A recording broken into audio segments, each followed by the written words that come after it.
la foi Babi, qui a duré uniquement 6 ans, de 44 à 50, 7 ans, oui, 6 ou 7 ans, parce que là, encore une fois, le problème de calcul, c'est toujours, ça dépend si on compte avec le calcul hégirien et le calcul grégorien. Alors, le Bab est né dans une famille assez pauvre, contrairement à Baha'u'llah, quand on va peut-être parler, et il a perdu son père très, très tôt, et c'était son grand-père qui s'en occupait. Donc, comme tous les enfants à ce moment-là, il faut les envoyer à l'école coranique. Et il avait le cheikh là. À un moment donné, le cheikh lui a demandé d'expliquer Bismillah ar-Rahman ar-Rahim, au nom de Dieu le clément, le miséricordieux. Le Bab a répondu, il a dit je ne le dis pas jusqu'à ce que je l'explique. Il a dit oui, explique. Il a expliqué Bismillah ar-Rahman ar-Rahim d'une manière que le cheikh est resté perplexe. Alors vraiment, il a compris qu'il n'avait rien à lui apprendre. Il a vu son grand-père, il lui a dit écoute, ton petit-fils n'a pas besoin de moi, garde-le chez toi parce que moi, je n'ai rien à lui apprendre. Ça, c'était dès le début. Et après, bien entendu, il a grandi, arrivé à l'âge de 18 ans, 20 ans. Il a déclaré, comme j'ai dit, à Moulay Hussein Bouchouri. Et ensuite, après, il a entrepris un voyage pour montrer à tout le monde, parce qu'il est venu pour justement s'adresser à l'humanité. Et à ce moment-là, le meilleur endroit où il fallait proclamer sa foi, c'était la Mecque. Et il a fait un voyage à la Mecque avec Quddus, un croyant, un fidèle qui était aussi très ferme. Mais le shérif de la Mecque n'a pas fait très attention, il n'a même pas tenu compte. Et c'était à ce moment-là, il raconte avec détail le voyage qu'il a fait qui était extrêmement difficile. C'est pas comme maintenant, c'est un bateau qui devait passer des jours et des jours, peut-être même des mois, et dans des conditions lamentables. Bon, par la suite, bien entendu, les gens croyaient. Alors il y en avait beaucoup qui croyaient en lui, il suffisait de dire, parce qu'ils attendaient la venue du Mahdi. Surtout les chiites à ce moment-là, ils attendaient la venue du Mahdi.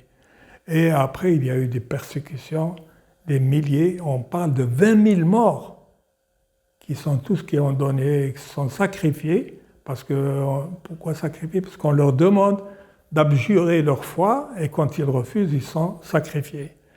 Et après, à un moment donné, ils ont vu qu'ils ne pouvaient pas arrêter ce courant, que tout le monde est en train d'accepter la foi. Ils ont décidé de mettre fin à ces jours.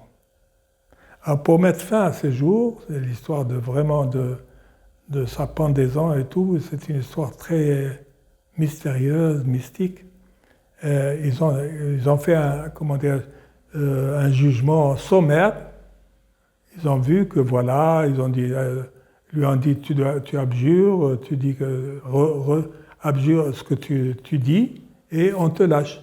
Il dit, mais non, vous n'avez pas compris, etc. Il a été ferme et finalement, ils l'ont mis en prison.